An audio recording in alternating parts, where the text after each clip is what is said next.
digamos, un trabajo continuo, moderado, hasta alto, y que tiene muy buena correlación con las evaluaciones de laboratorio, o sea, las evaluaciones de VO2, ¿sí? La que viene con su mascarilla y todo eso. Esta es una evaluación que hice hace un tiempo,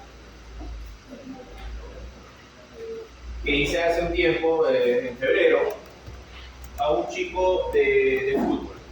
¿Ok? En este caso, ahí tengo los datos, pequeños datos antropométricos, ¿ok? De peso, talla, porcentaje de grasa corporal, y sobre todo algo importante que es el parámetro de cardiovascular, ¿no? Tenemos la frecuencia cardíaca de reposo, que es 58 en este chico, la de Tanaka, que ya lo habrán calculado todos ustedes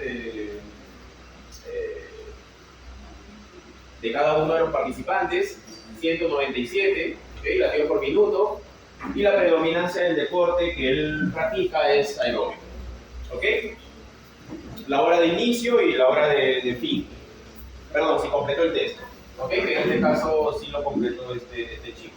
La edad se pone... ¿En qué? La edad, ese punto... Lo que pasa es que es por mes. Por mes. Ajá.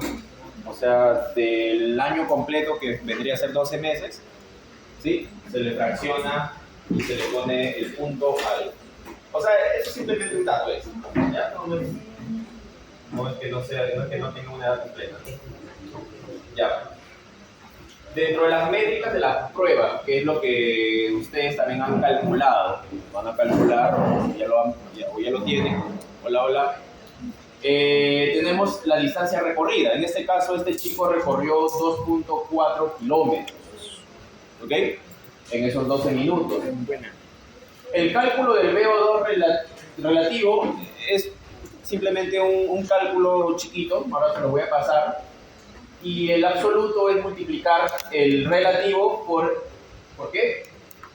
Por el, alguien lo dijo ese día, alguien dijo que había hecho un cálculo así, de repente no ha venido el chico. ¿Nadie? Bueno, les estaba conversando con su compañero y le decía, sí, yo he hecho el cálculo del VO2 absoluto solamente multiplicando el relativo por el peso. Es exactamente como se hace el cálculo, ¿ok? Entonces simplemente se multiplica 42.68 por el peso que está acá arriba.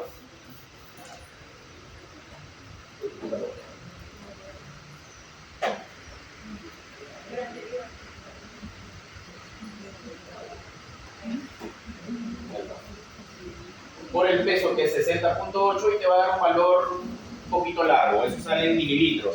Tienes que transformarlo a litros. Y simplemente ahí está, 2.59 litros. ¿Ok? Después los demás datos, como la frecuencia cardíaca máxima en test, eso prácticamente solo lo tengo de los que han usado la banda. O sea, en el caso de Patrick. ¿Quién más usó la banda? Lisbeth. Prioli. ¿Y quién más? Alguien más. Lisbeth y alguien más, que no me acuerdo quién más fue. Del grupo 3, si no me equivoco, 4. Ya, y el porcentaje de frecuencia calculada máxima.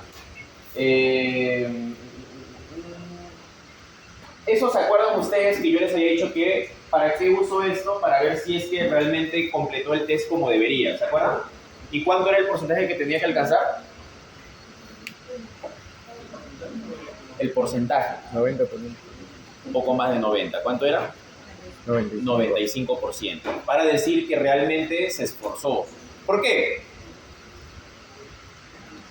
Ya lo puedes solucionar ya. Ya, ok. Entonces, ya en este caso llegó un 103%. ¿Por qué se pide eso? Porque hay personas que te dicen, no, sí, lo he dado todo, ya me he cansado, ya. Y cuando tú ves el resultado, ves que llega al 80%, 85%, y dices, no, o sea, no me sirve. Esos datos ya, digamos que dejan de ser válidos, porque todo esto se hace el cálculo en base a que es un trabajo maximal, ¿no? Al máximo, lo más que has podido realizar. Entonces ya después esos datos, si no es maximal, ya no me sirven esos datos, ¿ok? Se tendría que programar otra evaluación.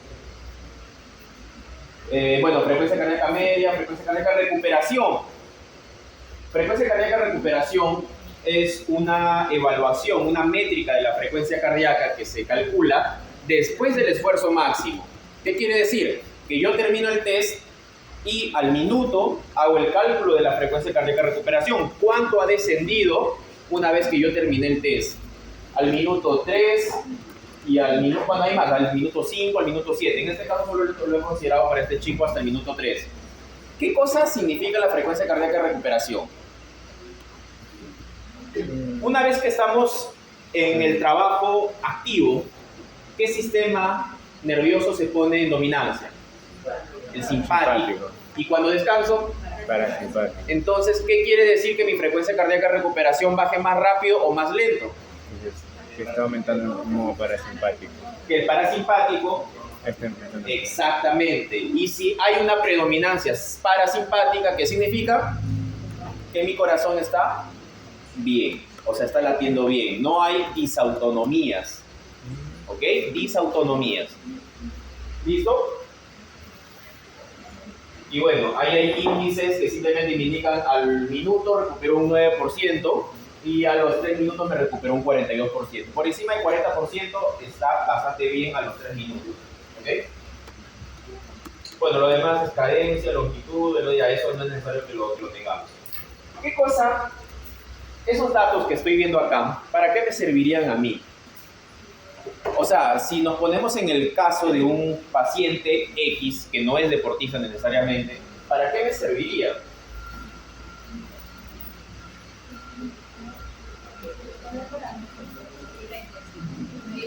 Para medir la intensidad. Vamos a poner acá esto y vamos a poner acá dos valores que de acá me es muy importante. ¿Qué valores serían? Si quiero medir intensidad, ¿qué valores serían? ¿Qué frecuencia? ¿Ah? Intensidad. ¿Cómo mido la intensidad? ¿Se acuerdan?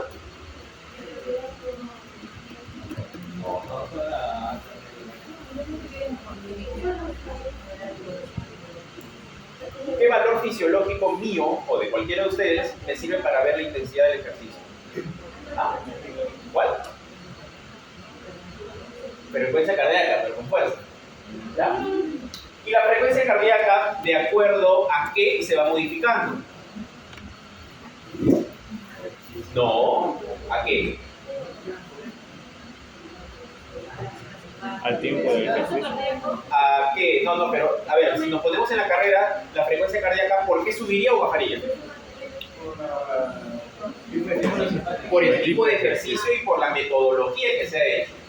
¿Ok? Entonces nosotros vamos a tener el test que hemos tenido una carga externa que vendría a ser ¿qué cosa? La velocidad a la que he ido. ¿Sí? Los kilómetros por hora. ¿Ok? Entonces tenemos un valor acá que es la velocidad. Y el otro que se superpone sería digamos, la carga interna, que sería la frecuencia cardíaca, ¿verdad? Y que vamos a estar acá, que va a acompañar esta velocidad. ¿Qué quiere decir? Que si yo aumento mi velocidad, ¿qué va a pasar con mi frecuencia cardíaca? Va a aumentar. Si yo bajo la velocidad, ¿qué va a pasar con mi frecuencia cardíaca? Baja. ¿Ok? Y tenemos una frecuencia cardíaca máxima, ¿verdad? Del test. Entonces, si yo tengo esa frecuencia cardíaca máxima, ¿puedo calcular mi frecuencia cardíaca de entrenamiento? ¿Mediante qué tabla? La que presentamos la vez pasada, ¿se acuerdan? Ok. Entonces, si quiero hacer un entrenamiento ligero, más o menos vamos a estar en un 60% de frecuencia cardíaca máxima. ¿Ok? Entonces, más o menos, ¿cuánto debería ser mi frecuencia cardíaca de entrenamiento a este ritmo si es que mi máxima fue 190? A ver, hagan el cálculo. 90, 95, ¿114? 110. ¿Sí confían ustedes, ah? 110. 105.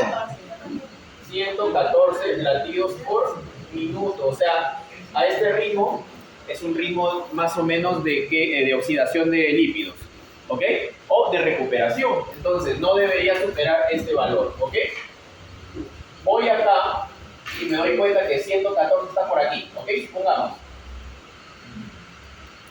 ¿Le corresponde una velocidad? ¿Sí? Le corresponde por acá. Supongamos que en este momento estaba a 10 kilómetros por hora. ¿Ok? Entonces, si tengo mi reloj, como alguien por ahí le prestó el reloj a uno de sus compañeros, tenemos el valor de frecuencia cardíaca que tengo que monitorizar para trabajar lo que necesito, que en este caso sería oxidación de líquidos. Pero también, si me voy a una trotadora y no tengo cómo medir mi frecuencia cardíaca, ¿qué tengo? La carga externa del entrenamiento. ¿Ok? ¿Sí?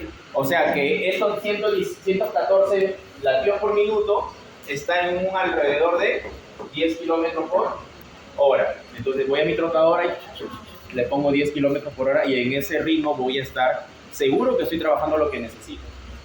¿Ok? Claro, eso lo puedes calcular. Para eso precisamente están los cálculos predictivos. ¿Ok? Si no tienes un test, tendrías que tomar el cálculo predictivo de Tanaka, ¿no? O el de Fox si ustedes quisieran, pero recuerden que el de Tanaka es un poco más preciso. ¿Ok? ¿Alguna pregunta? ¿Dudas? 20 por 0.7. Chicos, ¿alguna pregunta, alguna duda? ¿Ninguna? Doctor, dijo que el 60% es para un entrenamiento ligero, ¿no? Sí. Claro, eso lo pueden, o sea, esos los porcentajes ustedes lo pueden modificar de acuerdo a lo que quiera el paciente o si ustedes ven qué es lo que necesita. Eso está en las tablitas que les di. ¿Ok? En la última presentación que tuvimos, ahí había una tabla grande, bien extensa, ¿no? Con los niveles de interés, exactamente. Y ahí ustedes pueden ubicar incluso los rangos, entre qué rango se puede movilizar esa frecuencia cardíaca. ¿Ok? Una cosita, ¿podría explicar cómo practicar el VO2 más? Ah, ya, el VO2, ok.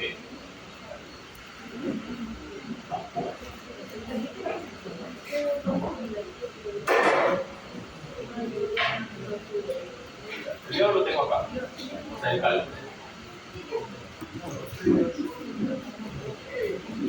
El VO2 vendría a ser 22 por la distancia recorrida en kilómetros y todo eso menos 11. Ahora, eso es en el caso de este test, ¿ah? No es para todos los tests, ojo. Es para el test de Cooper nomás.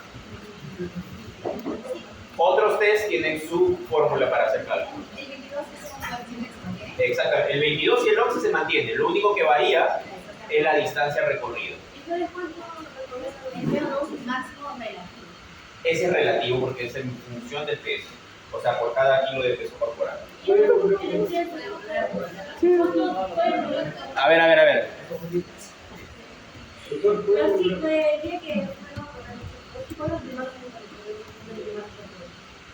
Está entre Patrick y dos compañeros, Esteban.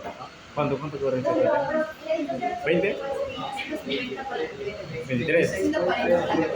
¿30? Claro, por cada vuelta son 140 metros. O sea, ustedes hagan su cálculo ahí ya. Le agregan y ya lo vemos en un rato con la presentación. ¿Podrías volver a mostrar la fórmula? La fórmula es 22 por los kilómetros recorridos, todo eso menos 11. Menos 11. El relativo y el máximo únicamente la diferencia de relatividad. O sea, porque el máximo es lo que era básicamente. Ah, claro. A ver, acá la pregunta de Samira. También. Es, o sea, ¿qué diferencia el máximo relativo del máximo absoluto? Es solamente el peso. O sea, la expresión que ustedes ven acá es mililitros por kilo por minuto. O sea, por cada kilo de peso corporal metaboliza esta persona 42.68 mililitros de oxígeno. ¿Ok? Acá ya no ven el peso y lo ven en litros. Entonces, en litros por minuto. ¿Qué quiere decir? Que esta persona metaboliza 2.59 litros por minuto. ¿Ok? Que es lo mismo, es equivalencia. ¿Y la fórmula de VO2 máximo? No, la que es 22 es la distancia. ¿No es el relativo? Ese es, no, ese es el relativo. Sí. Y de la punto, Simplemente lo multiplicas. Por peso. Ah, ¿Cuáles son los valores normales que se tienen que considerar para saber que está bien? Ya, yo les voy a pasar ese dato, ¿ya? Le voy a pasar ese cuadrito porque son cuadritos. Ahora, relativo. ¿qué significa esto? ¿Se acuerdan que nosotros teníamos en reposo un valor de VO2 de cuánto? ¿Ah? 3.5. Entonces, si dividimos 42 sobre 3.5, me da 12. ¿Qué significa? Que esta persona en este esfuerzo máximo realizó 12 veces más de lo que hace en reposo. ¿Ok? Y ahora alguien me preguntará, ¿y para qué me sirve el VO2 relativo y el VO2 absoluto? O sea, ¿para qué lo expreso en estas dos?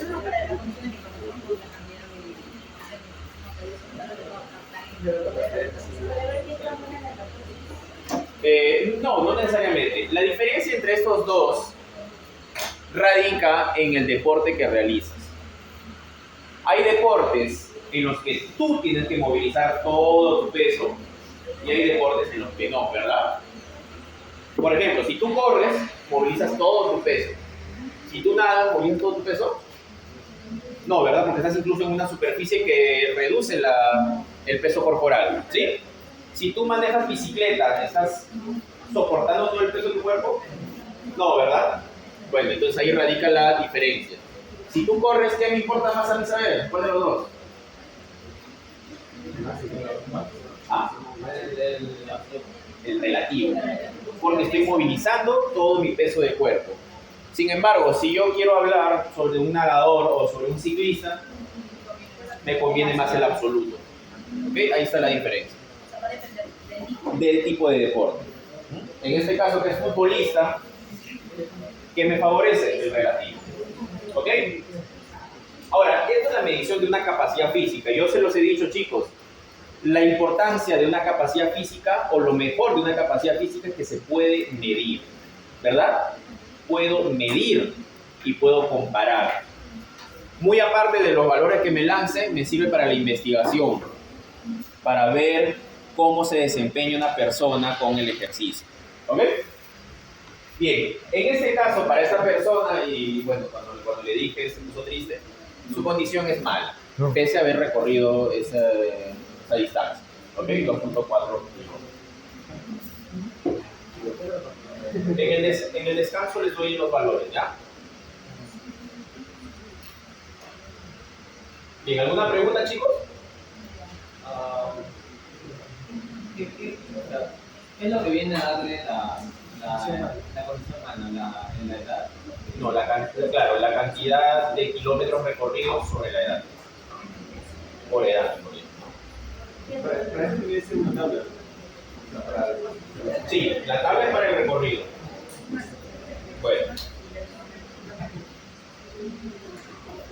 Bueno, acá hay otros datos extras que son de antropometría básicamente. Acá se le hace un cálculo de pliegues, porcentaje de grasa corporal, porcentaje de masa magra. Una consulta. ¿Puedes regresar a la tablita anterior? A la tablita anterior. O sea, a la verdecita, la primera que nos esa. Otra pregunta. ¿Cuál es la diferencia entre frecuencia máxima y el porcentaje de progreso máximo? Lo que les había dicho, simplemente para ver si hay criterios de maximalidad. Nada más. Hago una comparación entre la frecuencia cardíaca máxima del test sobre la frecuencia cardíaca máxima calculada, para ver si alcanzó a lo que se esperaba del cálculo. Ya, y para eso me da Del 95%. Ajá. ¿Ok? Cuando hacen una prueba en cardiología, ¿ok? Cuando hacen una prueba en cardiología, ¿hacen maximal o submaximal? Los test de esfuerzo, ¿qué hacen? Maximal. No, pero va aumentando de poquito en poquito.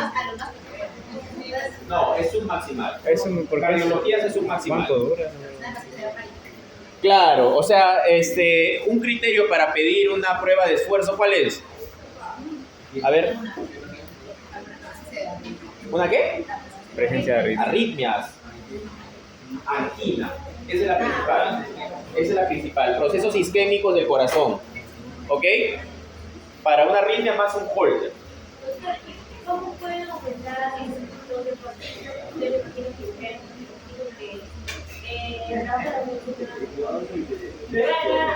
aumentar el volumen de signo máximo o el menos activo de potencia del deporte. ¿Y cómo harían también para Ok. Todos los métodos de entrenamiento tienen que ver con la carga interna, o sea, con las adaptaciones del corazón. Para que un corazón se adapte, no es solamente entrenar por entrenar. Ok, ese día les había comentado, creo que a uno de los grupos les hablamos de Dragon Ball, ¿no? Que salió ahí el tema. Sí. Cuando uno entrena, la adaptación es a nivel celular, a nivel metabólico, a nivel endocrino. ¿Ok? Las adaptaciones que sufrimos son endocrinas finalmente, de nuestros sistemas. ¿Ok? Entonces, si yo quiero mejorar mi VO2, porque no todos los niveles de entrenamiento me van a mejorar el VO2, ¿no? Como había dicho, a este nivel estoy mejorando más la oxidación de lípidos, ¿verdad? O haciendo una recuperación post-esfuerzo. Entonces, mientras más alto esté y esté más cerca al umbral anaeróbico, el VO2 se estimula mejor, porque estoy forzando a mis células a soportar mayor cantidad a metabolizar más rápido el oxígeno que estoy recuperando del aire. ¿Ok? Entonces, mientras más cerca al umbral anaeróbico, es más las adaptaciones en cuanto al VO2. ¿Ok? Sí, más vigorosas. De resistencia, pero más alta. ¿Ok? Exactamente. ¿Un qué? Un HIIT, claro. Un HIIT te adapta más rápido el VO2 que un trabajo aeróbico continuo. Sí, sí es cierto.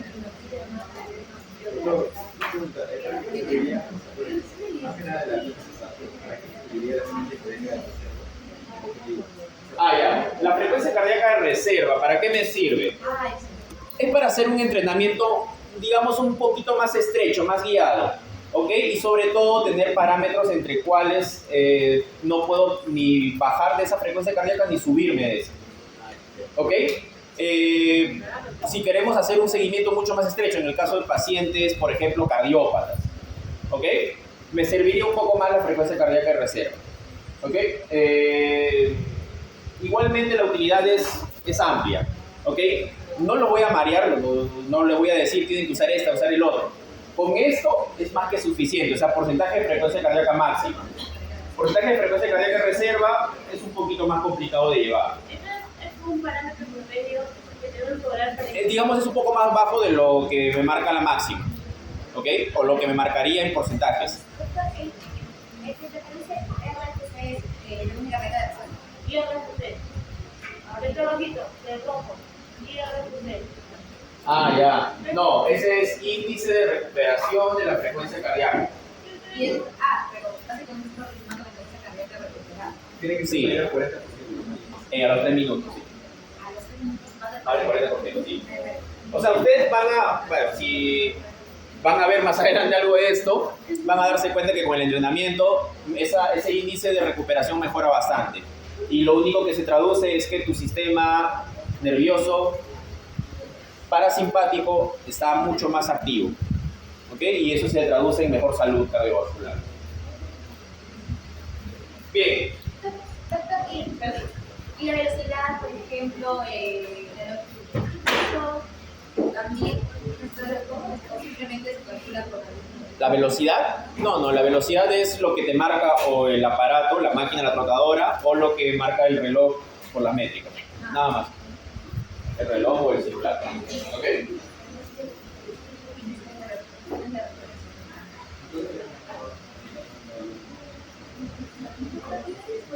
un poquito más así.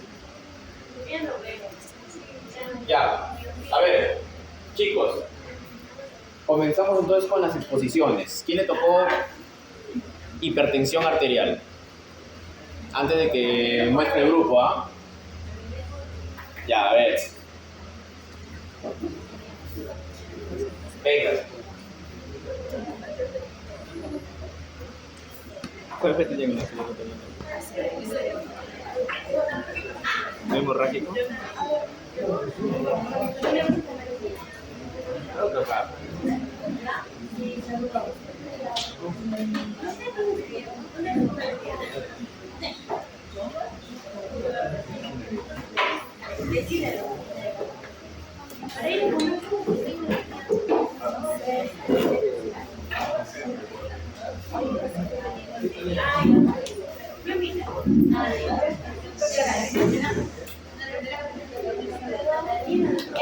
Para empezar a competencia, me parece. Ya que puedas, no me va a dar eso.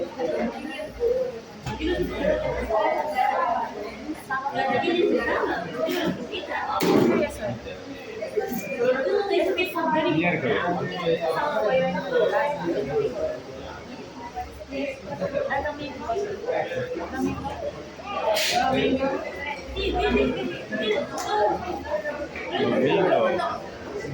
Sábado mejor, domingo no, domingo para mí no. El que me pasa es que mira, este sábado sí voy a quedar, o sea, voy a ir a casa, pero el otro sábado sí me voy a ir.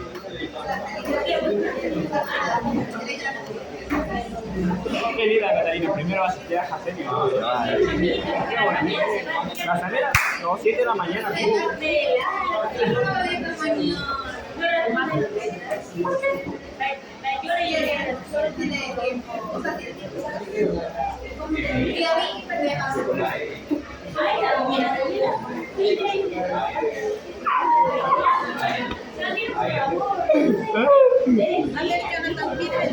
Más o menos y saca. Acabas de decir a las amigas que madure. Ya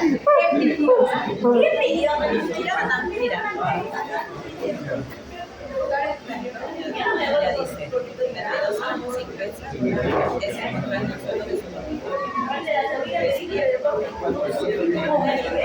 el suelo de su y tratamiento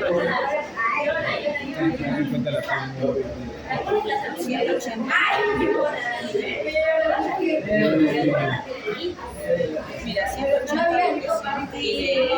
Yo también me acuerdo que me dijo que me cambie la cara haciendo Catalina. ¿Viste? ¿Viste? También. mira, 180 y 280 de dirección.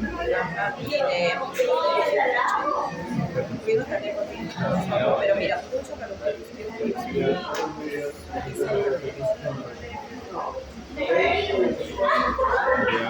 puede ser que de repente hay una fibrilación aunque no dice ruido. Se ha formado un émbolo.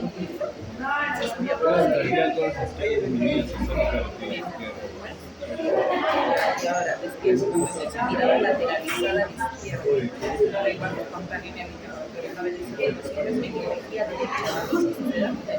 A ver chicos, para que sea más sencillo, súbelo al SharePoint, ¿ya?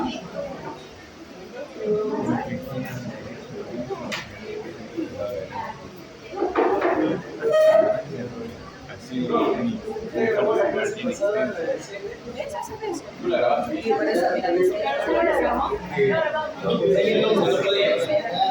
Yo no podía, nadie no podía.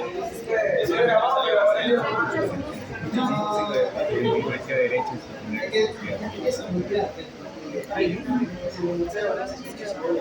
Bueno, yo diría, bueno, yo no sabía decir la verdad, pero que tiene que ser el lado de la lateral, sí o sí. no, pero te digo, o sea, hace bien. Porque también busqué, mira, busqué que me diga todos los síntomas. ¿Qué diferencia investigos? Eso estaba buscando. Pero eso no, es que sabes, como decíamos. A ver, chicos, lo suben al SharePoint en la clase 9, ¿ya? Todos, o sea, hipertensión, ¿qué más era? Obesidad, diabetes, musculoesqueléticas, ¿y qué más?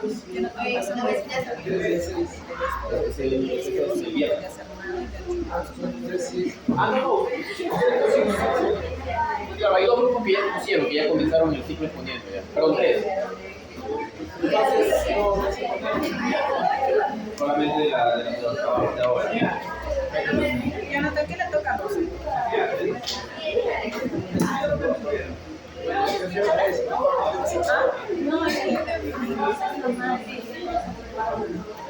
Lo después de fondo, después de lo de Bowney, le toca entrenamiento físico basado en evidencia. Después de lo de Bonnie. Ya. A ver, chicos, entonces un descansito de 10 minutos, ¿ya? Hasta que terminen de subir todos. Eso me gusta.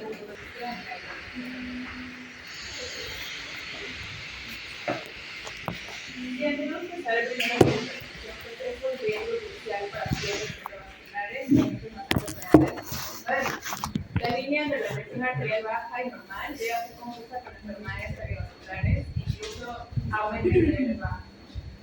Entonces, un metaanálisis con 1 millón de personas, donde se ha reunido 61 estudios, ha revelado una relación lineal entre la reducción de la presión arterial, siendo la sistólica menor a 115 milímetros de mercurio y la diastólica menor a 45 milímetros de mercurio, y la disminución del riesgo cardiovascular. Entonces, la reducción fue 20 milímetros de mercurio en la sistólica o 10 milímetros de mercurio en la sistólica. Entonces, pues han mostrado beneficios significativos. Y esto resalta la importancia pues, de mantener niveles óptimos para prevenir enfermedades cardiovasculares. Entonces tenemos que la presión arterial reduce la mitad del riesgo de mortalidad cardiovascular. Por ejemplo, una persona con presión arterial sistólica de 120 milímetros de mercurio tiene 50% menos riesgo que otra persona con una presión arterial sistólica de 140 milímetros de mercurio. Ahora vamos a ver el entrenamiento físico basado en evidencia. Bien, aquí vamos a ver diferentes y muchos metaanálisis que se dieron en el estudio de efectos sobre la presión arterial en reposo en normotensos e hipertensos. Entonces, todos estos metaanálisis que vamos a ver a continuación han concluido que el ejercicio físico tiene un efecto positivo en la presión arterial tanto en normotensos como en hipertensos. Entonces, el primer metaanálisis que se realizó en el 2013 han investigado los efectos del ejercicio sobre la presión arterial en adultos sanos y se realizaron 93 ensayos con 105 grupos de resistencia aeróbica, 29 de resistencia dinámica, 14 combinados y 5 de resistencia isométrica, totalizando 5.223 participantes, 3.401 ejercicio y 1.522 contra. Entonces, la presión arterial sistólica se redujo después de la resistencia aeróbica 3,5 milímetros de mercurio, la resistencia dinámica menos 1,8 milímetros de mercurio y la resistencia isométrica 10,9 milímetros de mercurio, pero no después del entrenamiento combinado. Otro metaanálisis en el 2015 se encontró que las reducciones de la presión arterial diastólica fueron mayores en el entrenamiento de la resistencia isométrica y además se destaca que las reducciones de la presión arterial sistólica después del entrenamiento de la resistencia isométrica podrían ser las más significativas según los datos de los estudios anteriores. Entonces se concluye que el entrenamiento de la resistencia dinámica y la resistencia isométrica y también combinada puede reducir tanto la presión arterial sistólica como la diastólica. Otro metaanálisis en el 2010 se centra específicamente en el efecto del ejercicio isométrico y no se ha recomendado como alternativa de ejercicio dinámico. Aquí se incluyeron 122 sujetos y el ejercicio isométrico durante una hora durante una semana redujo la presión arterial sistólica en 10,4 milímetros de mercurio y la presión arterial diastólica en 6,7 milímetros de mercurio. En el caso del ejercicio isométrico, induce cambios en la presión arterial similares a los de la presión. El ejercicio isométrico induce cambios en la presión arterial similares a los del entrenamiento de resistencia o de resistencia dinámica y similares a los logrados con el solo agente farmacológico.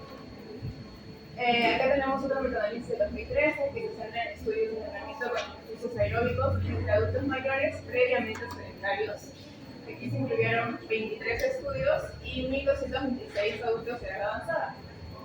Los deportistas mayores mostraron una reducción significativa del 3,9% en la presión arterial sistólica y del 4,5% en la presión arterial diastólica, en comparación con el grupo control. Aquí tenemos otro metaanálisis en el 2007 que evaluó 32 estudios controlados aleatorios sobre entrenamiento de resistencia y aeróbicos. Y se encontró que en el entrenamiento físico en los entrenamientos de resistencia y aeróbicos se encontró que el entrenamiento físico redujo significativamente la presión arterial en reposo y la presión arterial sistólica diastólica en 3,0 sobre 2,4 milímetros de mercurio y 3,3 sobre 3,5 milímetros de mercurio respectivamente. más pronunciada por sus grupos hipersensibles y normotensos. Además, el entrenamiento mejoró variables clínicas paraclínicas como la resistencia vascular, como la adrenalina plasmática y el peso corporal. El panel de expertos del Colegio Americano de Medicina Deportiva revisó datos de 16 estudios que incluían pacientes con hipertensión y se encontró que el entrenamiento físico de personas con hipertensión resultó en una reducción promedio de la presión arterial 7,4 milímetros de mercurio en la sistólica y 5,8 milímetros de mercurio en la diastólica. Entonces, este hallazgo sugiere que el entrenamiento físico puede ser efectivo para reducir la presión arterial en individuos con hipertensión. Por último, tenemos que el efecto del entrenamiento físico fue más pronunciado en pacientes con la presión arterial más alta, porque se realizó un análisis en el 2011 donde se evaluó el efecto del entrenamiento de la fuerza sobre la presión arterial y otros factores de riesgo cardiovasculares en adultos. El estudio incluyó 28 ensayos controlados aleatorios con 33 grupos de estudio y 1.012 participantes. Entonces, en general, el entrenamiento de resistencia indujo una reducción significativa de la presión arterial en 28 grupos de estudio normotensos o hipertensos con 2,2 milímetros de mercurio, mientras que la reducción fue 0,40 milímetros de mercurio, pero pues, obviamente no fue tan significativa para los 5 grupos de hipertensos de los estudios. Cuando los grupos de estudio se dividieron según el modo de entrenamiento, el entrenamiento de agarre manual isométrico es el grupo resultó en mayor disminución de la presión arterial que el entrenamiento de resistencia dinámica en 30 grupos.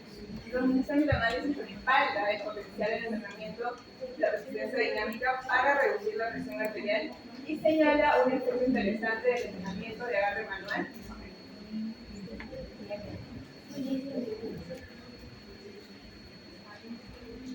Entonces, la actividad física reduce la presión arterial durante 4 a 10 horas, llegando incluso a 22 horas después. Entonces, en promedio, la presión arterial sistólica disminuye en 15 milímetros de mercurio y la diastólica 4 milímetros de mercurio.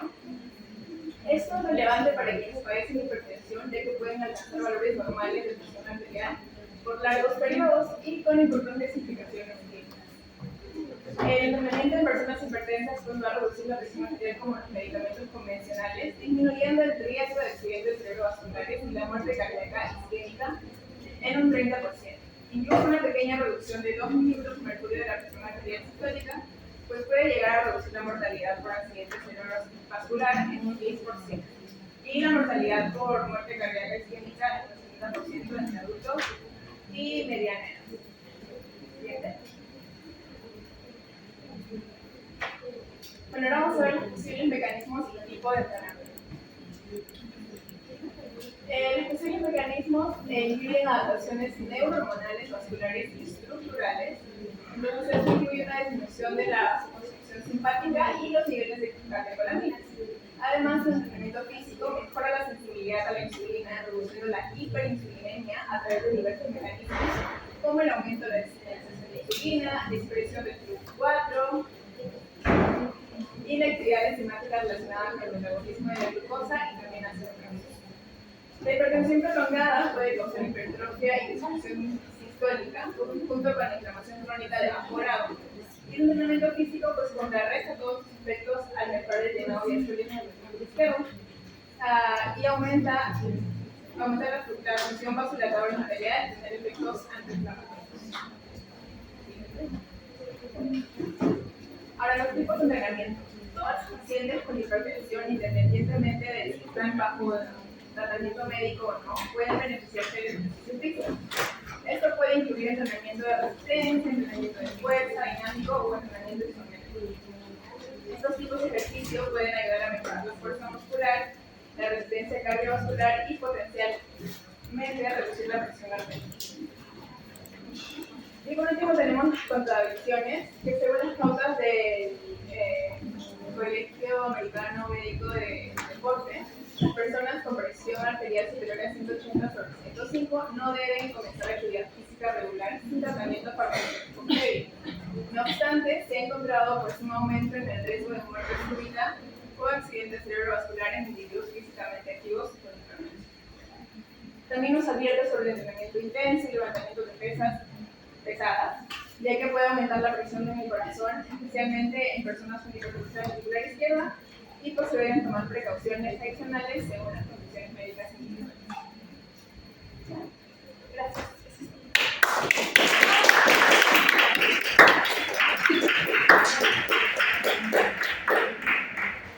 Ya, muy bien. ¿Tienen un papelito para...? Gracias.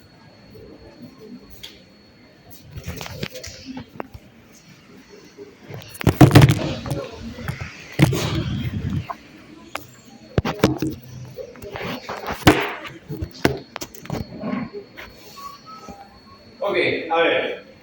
La hipertensión es una enfermedad con la que se van a encontrar todos los días, todas las semanas, a toda hora, en la mañana, en la tarde, en la noche.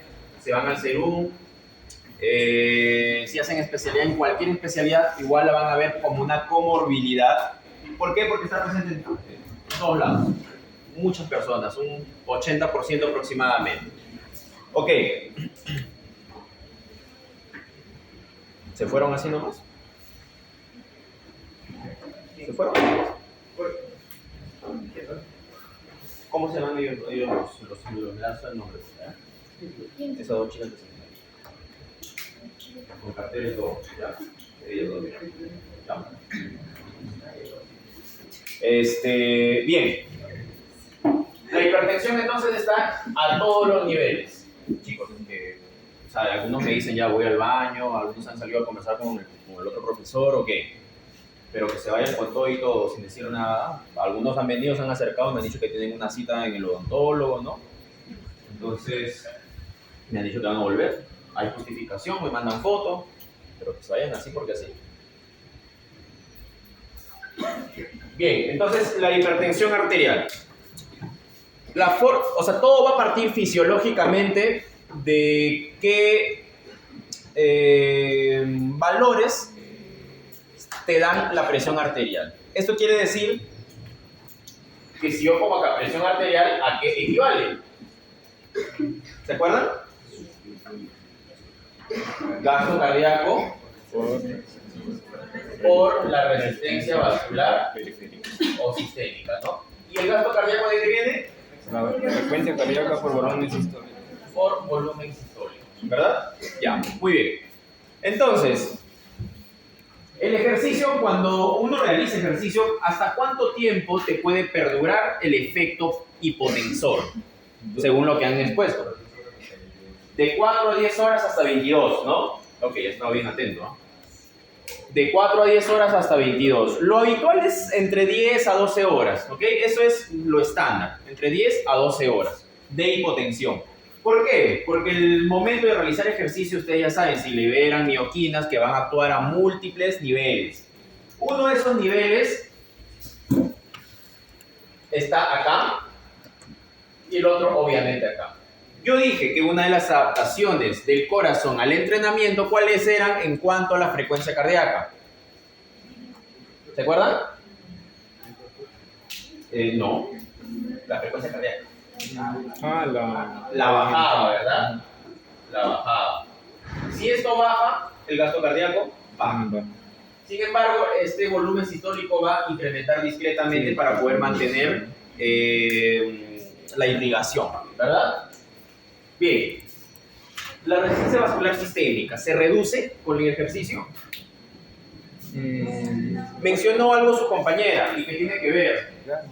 Mencionó que mejora el efecto de los hipotensores que son secretados por él. ¿Por quién? Por el músculo. No, ¿por quién? A ver, la misma que expuso, a ver. ¿O no estuvo atenta a su misma exposición? Evita la disfunción endotelial. ¿Y qué libera el endotelio? Óxido nítrico, ¿no? Entonces, al incrementar los niveles de óxido nítrico, ¿qué va a pasar? Vasodilatación. Entonces, la resistencia vascular disminuye. ¿Qué va a pasar con la presión arterial en todo caso? Va a reducirse. ¿En qué momento preferirían indicarle este ejercicio, que todavía no lo estamos viendo, este ejercicio a estos pacientes hipertensos. ¿En qué momento del día? ¿En la mañana, en la tarde, en la noche? En la mañana. Ya. ¿En qué momentos ocurren generalmente los infartos? En la mañana. Pero en la mañanita, en la madrugada. Entonces, ¿en qué momento preferirían brindarle como prescripción el ejercicio? Tarde, noche, entonces. En la noche, ¿verdad? Para que pueda llegar al momento con una presión reducida. ¿Sí? Estamos hablando, claro, tampoco a las 10 de la noche. A las 10 de la noche andarse un trote. Entonces, no, tampoco, ¿no? Pero más o menos estamos hablando de quizá 8, 7, ¿no? Que haga un trabajo. Ya hay valores de reducción de la presión arterial con distintos ejercicios. Como les dije, la fuerza y la resistencia son capacidades físicas que se pueden medir. Y no solamente se miden la intensidad, sino también sus efectos, como la hipotensión. La hipotensión generada por el ejercicio. ¿Qué ejercicio decían ahí que son los mejores para reducir la presión arterial? Dinámico. Eso, aeróbicos e isométricos. ¿Ya? Los aeróbicos también se conocen como dinámicos, pero no de fuerza, sino dinámicos a secas. ¿Ok? Y los ejercicios de fuerza isométrica. ¿Cuál de estos dos te baja más la presión? Los aeróbicos. Acá hay dos cosas que hay que tener en consideración. ¿Quién te baja más, pero más corto? ¿Y quién te baja, digamos, un poquito menos, pero más prolongado el efecto? ¿Ok? ¿Quién se prolonga más el efecto? Del aeróbico. ¿Ok? El ejercicio aeróbico te prolonga más el efecto hipotensor, pero te reduce un poco menos. Estamos hablando de 4 milímetros de mercurio aproximadamente. ¿Ok? Del valor habitual, del promedio que tengas previo. ¿Ok? Y el isométrico te baja más, pero el efecto es más corto. Estamos hablando de más o menos 9 milímetros de mercurio, hasta un poquito más quizá. Hace poco había una revisión sistemática del año pasado donde se hace un estudio mucho más amplio, estos efectos en hipertensos. Y digamos que el efecto más beneficioso es el isométrico, actualmente. ¿Ok? Actualmente el trabajo isométrico es más beneficioso para la presión arterial. ¿Ok? Bien, en cuanto a las recomendaciones habituales o el resto de recomendaciones, no va a haber mucha variación. ¿Ok? El trabajo tú lo puedes modificar en tiempo, puede ser 20, 30 minutos, 40 minutos, va a depender mucho de qué otros factores extra tenga o qué otras comorbilidades. Si es puramente hipertenso, trabaja con el estándar. ¿Ok? El trabajo estándar quiere decir tus 30 minutos diarios por 5 días a la semana. Pero ya tienes más cosas que considerar, por ejemplo, el trabajo isométrico, ¿ok? La intensidad, que ya lo hemos visto hace un rato cómo se calcula, ¿ok? ¿Sí? Eso tú lo puedes modificar como desees. No vas a llegar pues a un 90% para estos pacientes. Entre un 50 y un 75% es más que suficiente. ¿Ok? ¿Listo? Muy bien. A ver. Bien chicos, a ver, como han tenido lo que han hablado hace un rato del viaje a Iquitos, ¿no? Vamos ahorita ya a completar casi, van a faltar estos dos grupos. Tengan un descanso que te quiero tomar un poco de agua, ya y volvemos a las 11:30, ¿ya? Ahora, ¿se van Iquitos? Sí. ¿Todos? Sí. Les doy los puntos, ¿ya?